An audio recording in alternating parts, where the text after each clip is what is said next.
ಗಂಧದ ಕರಡಿಗೆಯಲ್ಲಿ ಒಳ್ಳೆ ಗೊಂಬೆಯಾಗಿ ಕುಂತವನು, ಕೆಂಡ ತಾಮ್ರೆ ಕೊಡದಲ್ಲಿ ಕೆಂದಾವರೆಯಾಗಿ ತೇಲ್ದವನು, ಮಾವಿನ ಹಣ್ಣಲ್ಲಿ ಮಳ್ಳಗೆ ಸೇರಿ ಮಾಗರ್ತಿ ಒಡಲ ಸೇರಿದವನು.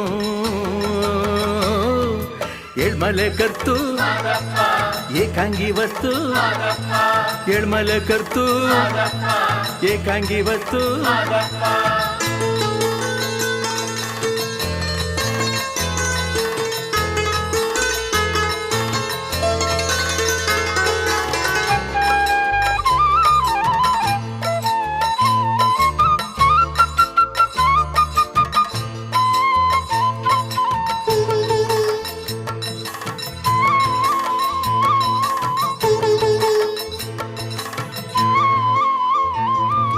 ಹರಿದು ಬರುವಂತ ಹಾವನೆಲ್ಲ ಮಲ್ಲೆ ಹೂವಾಗಿ ಚೆಲ್ಲಿದ ಮಾದಪ್ಪ.